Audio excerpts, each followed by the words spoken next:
This is video 9 in the Holistic Tarot Companion Course series. Let's talk tarot history, but also not really. This video lecture will cover theories of origin. Let's start with the most enduring origins myth for the tarot today, that the tarot came from Egypt. A theory took hold around the 1700s in Western Europe that the images on the tarot were fragments from the Book of Thoth, or Thoth, as the god of knowledge and wisdom's name was probably pronounced, a text or series of texts attributed to the Egyptian god Thoth, said to reveal great mysteries of the divine and of the magic wielded by the ancient Egyptian high priests. This mythical Book of Thoth contained spells that would allow humans to understand the gods. At the time, Hermes was seen as the Greek equivalent to Thoth, and eventually this mythical book was referenced as the Book of Thoth Hermes. Probably didn't help matters that subsequent tarot decks like the Atea were called the Book of Thoth, or Crowley's deck, the Book of Thoth. In the 1700s, Anton Corday-Jabulon, a Freemason and lodge brother with the likes of Benjamin Franklin and Voltaire, was a well-respected thinker of his time, and so whatever he had to say or publish held weight because of his social standing. The story goes that Corday-Jabulon was in a salon in Paris when he saw tarot cards, and somehow it was revealed to him that these cards contained the secrets of the Egyptian magi. In the World card, depicting the Angel of the Prime Movements, an allegorical depiction of transcendence from the material, a Gnostic concept, Anton Corday-Jabulon believed he saw a great secret revealed, that the Neoplatonic monad was the grand architect of the universe, and that was the secret revealed by the Tarot Arcana. He wrote one chapter in Le Monde Primitif, citing Comte de Melt to claim that the numerological and letter correspondences in the tarot deck held the secret meanings traced back to the Egyptian Book of Thoth. He reconstructed a tarot history of origins, and because he was kind of a big deal, his theory stuck. He elevated the visibility and popularity of the tarot. Eventually, several Freemasons' documented fascination with the tarot led to the speculation that the tarot contained the secrets of the Freemasons as inherited from the Templars. What? Yeah, let's get into that. On screen are some cards from the Minchiadi.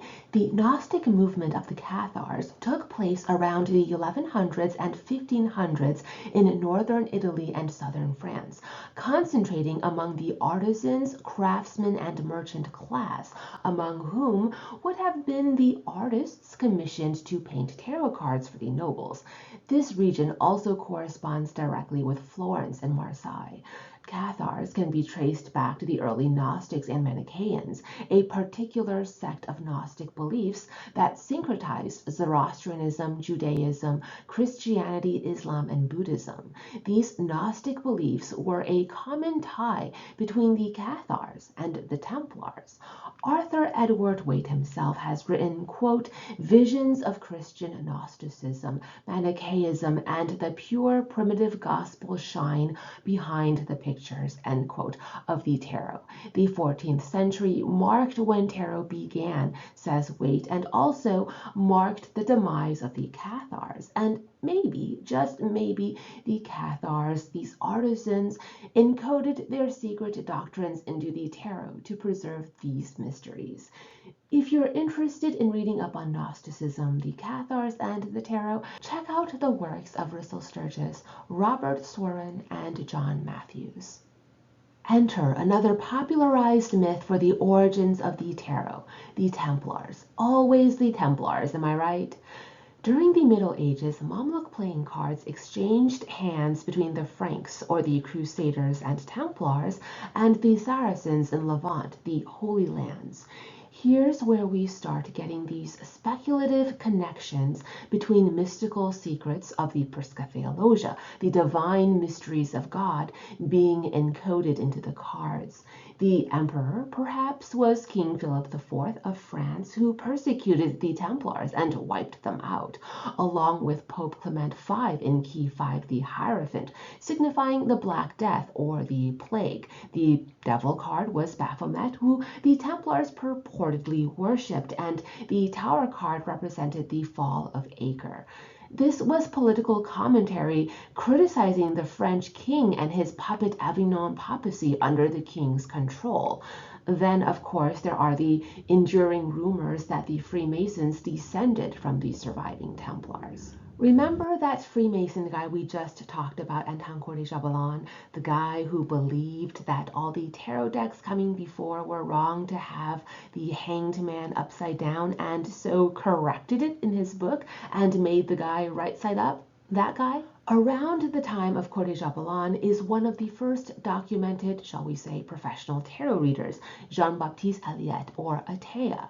Atea is credited with using the terms major arcana and minor arcana in his book The Theoretical and Practical Course in the Book of Thoth, published in 1790. The 4 suits are the 4 elements, and the major arcana are connected to the celestial spheres, or universal cosmology. Atea claimed he heard from a well-known scholar that the tarot contains the secrets of Hermetic magic. In a way, he capitalized on the surge in popularity of the tarot thanks to Coeur de Jabalan. The ordering of the Atea Tarot, or the Tarot of Thoth Hermes, is not quite what tarot readers today might be used to for the majors. Instead, the first few key numbering follows the biblical days of creation, syncretizing it with references to Egyptian mythos. On screen, you'll see the English translation of some of the keywords he used. So, for instance, key 3, which makes reference to the 3rd day of creation, where God created land, the seas, and vegetation, with an illustration we'd better associate with key 18, the moon card, is assigned the keyword faith. Key 4, making reference to the 4th day of creation when God created the sun, moon, and stars. We see an illustration we associate with key 17, the star. And that key 5 for the 5th day of creation, that card kind of looks like the world card. On screen is a map from 1773, published by Anton de Jabalan in his Monde Primitif. So, working off of Anton de Jabalan's map of empires, how do we chart the migratory history of these popular tarot cards, the Rider-Waite-Smith, from these Marseille French playing cards, from these Italian tarocchi during the Renaissance, which we all acknowledge were a derivative of the Mamluk playing cards from the Mamluk Empire, extending from Egypt all the way to India, who had their own version of the playing card from what we believe are the origins of these cards in China.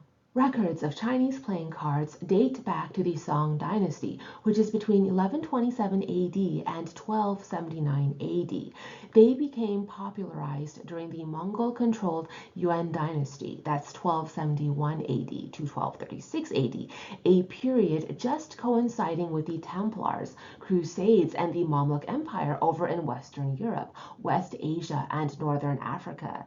These early playing cards consisted of 4 suits, sometimes 3 suits depending on the playing card deck system, with pip cards numbered 1 through 9.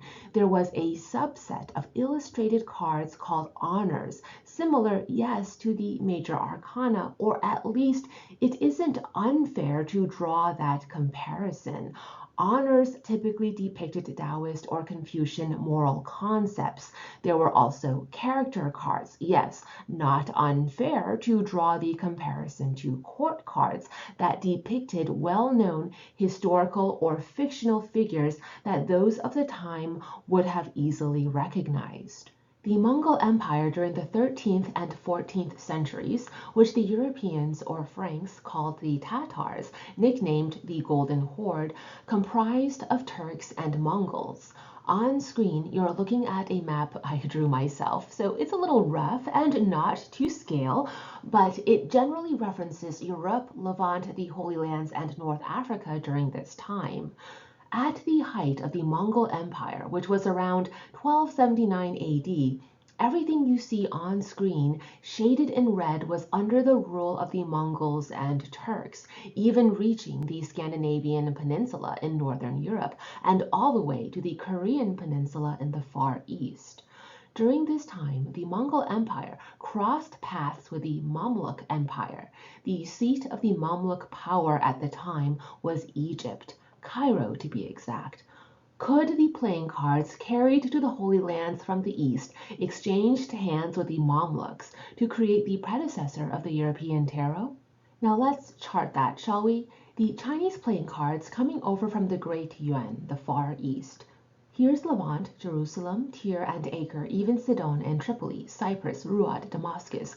This area during the Crusades that the Templars and Franks from Western Europe, the Mamluks from Egypt, and the Ilkhanate Mongols fought over during this time.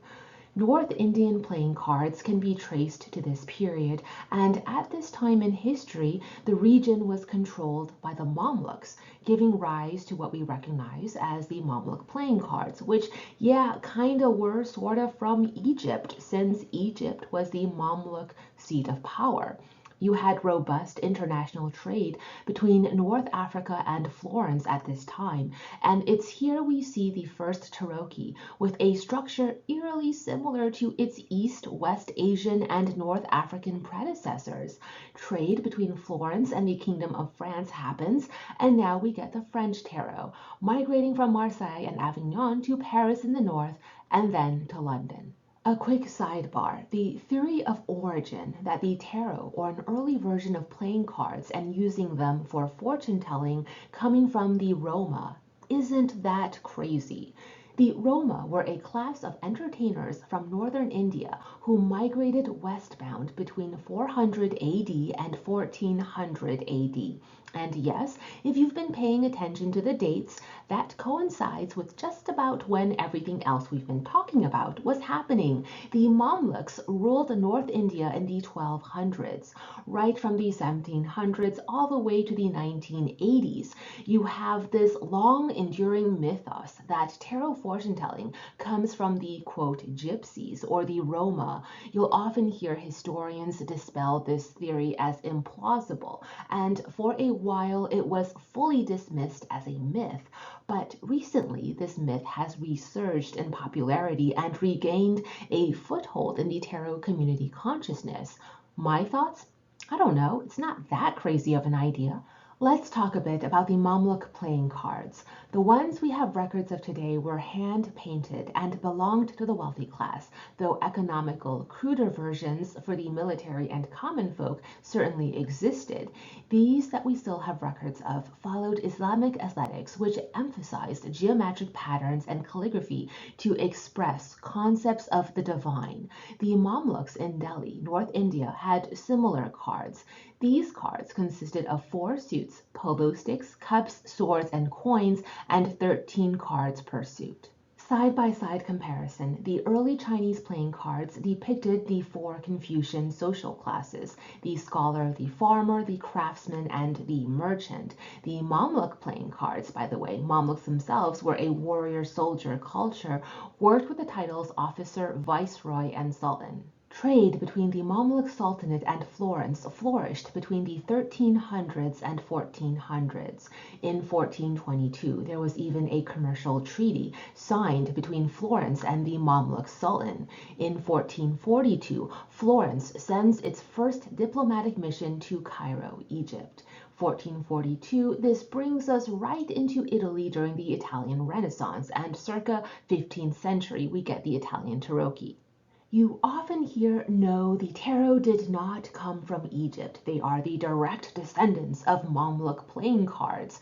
Okay, but didn't the Mamluks occupy Egypt for almost 3 centuries? And right around the time we believe cultural exchange and trade between the Florentines and the Mamluks took place? So maybe, yeah, they could have probably come from Egypt, Mamluk Egypt. Now, where were we on our timeline? Ah, yes, the 1440s. In 1471, Florence, Cosimo de' Medici had scholar, Neoplatonic philosopher, and astrologer Marsilio Ficino translate the Corpus Hermeticum, which was said to contain the secret wisdom of Thoth, also known by the name Hermes Trismegistus to the Greeks, or the thrice great Hermes. During the 15th century, you're seeing this renaissance, this rebirth of Hermeticism, and a resurgence of interest in the old religions of Egypt, Babylonia, and the Greek mystery cults. And it's this zeitgeist, this defining spirit of culture, that the European tarot is conceived. The Italian tarot is replicated over in France in the 14th century, and here goes the lore. In MacGregor Mather's 19th century text, The Tarot, Mathers notes how the tarot was popularized by Mad King Charles, or Charles VI of France, who reigned from 1380 to 1422. Mad King Charles was believed to have suffered from bouts of psychosis. We get the purported Gringonour tarot, posthumously named after the believed artist or painter that King Charles commissioned to paint these playing cards. This might just be corroborated by historical texts. Books of King Charles VI of France show that a payment was made in 1392 to an artist named Jacques-Mime Gringonour for 3 hand-painted gilded playing cards in the Florentine style. But the deck referred to as the Tarot of Charles VI is one of mistaken identity. It's actually a Ferrara deck from the late 1400s. In the 15th century, we get the Solabusca Tarot, the first known tarot deck that is complete and with fully illustrated pips. Each of the trumps feature a portrait with an inscribed name. You can kind of see the inspirations that Pamela Coleman Smith might have taken from the Solabusca for the deck Waite commissioned her to illustrate. And here are some images from the courts where names are featured on the knights, queens, and kings, though not the pages. Now let's circle back to the 1700s and review.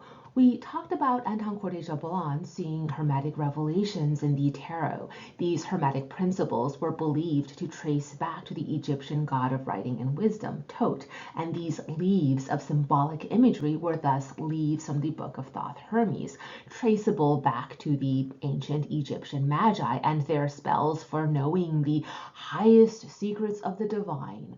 Around the time of Corday Jabulon, Atea writes his book on tarot card meanings, which is subsequently cited and regurgitated over and over in the tarot books of card meanings throughout the 19th and early 20th centuries. Returning to Corday Jabulon's 1780s map, let's recap what we've discussed so far. Chinese playing cards with numbered suits and a subset of cards called honors based on Confucian and Buddhist morals rise in popularity. Mongols take over China and expand westward. We've got the Roma origins theory for the tarot, Roma being a class of entertainers from North India. North India is ruled by Mamluks in the 1200s. Indian playing cards called Ganejifa are popular and are also popular in Persia. Mamluks, both in Egypt and the Holy Lands, take power, but battles with the Mongols in West Asia. Mamluk playing cards rise in popularity. Is there an Egyptian influence here? Mamluks being from Egypt, plausible, but who knows? In the 1420s, we get accounts of luxuriously painted allegorical playing cards with trumps, virtues, and temptations. 1440s is the Sforza Tarot in Milan. Parisian tarot decks begin to show up between 1610 and 1660, woodblock printed and then hand painted. 1660 is the year Jean Noblet publishes the deck that most resembles what we now call the Tarot de Marseille. 1730s to the 1830s is a century when tarot as a game rises in popularity. Texts on using tarot for fortune-telling are found around 1750 using the Tarot de Bologna. 1781, Anton Corday Jabulon publishes Mon Primitif, connecting the tarot to ancient Egypt and the Kabbalah. 1789, Atea publishes his Hermetic deck with keywords for divination, La Grande Atea. Now we get to the 1800s. Alphonse Louis Constant, writing under the pseudonym Eliphas Levi, becomes a prominent figure in Western occultism, and I have a whole online course dedicated to his work, so we're not going to say too much else about him in this video in the interest of time. What's of note for the purposes of this video is that one of his most seminal works was translated by Arthur Edward Waite, Dogma and Ritual of Transcendental Magic, which Crowley later said Waite did wrong. Levy's writings are arguably the most influential text over the trajectory of esoteric tarot. Most notably, he proposed that the tarot was actually a pictorial form of the Kabbalistic tree of life. 1863 Paris. Jean-Baptiste Pitois, known as Paul Christian, writes about Egyptian tarot cards. Later in 1870, he'd publish The History of Magic and describe an ancient Egyptian initiatory rite from where the tarot came. Note how in his deck each card is titled Archon, and the King of Pentacles is the master of the pentacle, while the Queen is the mistress. In 1888 London, MacGregor Mathers publishes The Tarot, Its Occult Signification, Use in Fortune-Telling, and Method of Play. Love it or hate it, this text becomes rather seminal in the evolution of esoteric tarot. If you're interested, check out the See the Tarot video on my channel where we'll cover Mathers and a rather fun method of tarot reading. Paris, 1889. Oswald Worth and Stanislaw de Goita, often dubbed the Prince of the Rosicrucians, publish a tarot deck closely following the works of Eliphas Levi, Les Arcans du Tarot Kabbalistique. Their deck follows the Marseille style, with rectifications to be more revealing of the divine truths. We are now in the early 1900s with the two modern tarot decks we are familiar with today. In 1909, Arthur Edward Waite creates what has become the most popular and recognizable tarot deck today, illustrated by Pamela Colman Smith. In 1944, Crowley's Thoth Tarot is published. These oil paintings were done by Lady Frida Harris between 1938 and 1942. My book, Holistic Tarot, is keyed to the writer Waite Smith, while my tarot deck, the Spirit Keeper's Tarot, started off with a vision of integrating the RWS and Thoth together, though I feel like now it's kind of its own thing. Speaking of tarot history, here's what Waite had to say about the origins of the tarot. The wrong history has been given in every published work which so far has dealt with the subject. There is in fact no history prior to the 14th century. The deception and self-deception regarding their origin in Egypt, India, or China put a lying spirit into the mouths of the first expositors, and the later occult writers have done little more than reproduce the first false testimony. On this point, Crowley seems to agree, though he's a little nicer about it. Some authorities seek to put the origins of the tarot back as far as the ancient Egyptian mysteries. Others try to bring it forward as late as the 15th or even the 16th century, but the tarot certainly existed in what may be called the classical form as early as the 14th century, for pacts of that date are extant, and the form has not varied in any notable respect since that time. There is here no need to enter into any discussion of these disputed points. So, did the tarot come from Egypt? Are these picture cards derived from the hieroglyphs on mythical magical texts written by Thoth and used by the high priests to interact with the gods? Did soldiers of the Golden Horde conquering east to west bring playing cards with them? And was there a cultural exchange between the Turks, the Mongols, and the Mamluks? Did crusaders from the west converge with the Mamluks in these lands, and while there, did the Templars find what they were looking for? Did they encode secrets they learned from the Book of Thoth Hermes in such a way that it could be transported between borders, hidden in plain sight? And did they bring this arcane knowledge back with them to Europe? In Italy and France, just before the final purge of the Cathars, did Gnostic revelations make their way into these picture cards? Are these cards a revelation of the Prisca Theologia, sourced from Egypt and Greece and evolved from revelations even further back in time to Zoroastrianism? And during the Age of Enlightenment, the 17th and 18th centuries, did Western occultists rediscover and renew a Hermetic and Neoplatonic passion for revealing that Prisca Theologia? And did these doctrines become the canon of today's Western mystery traditions?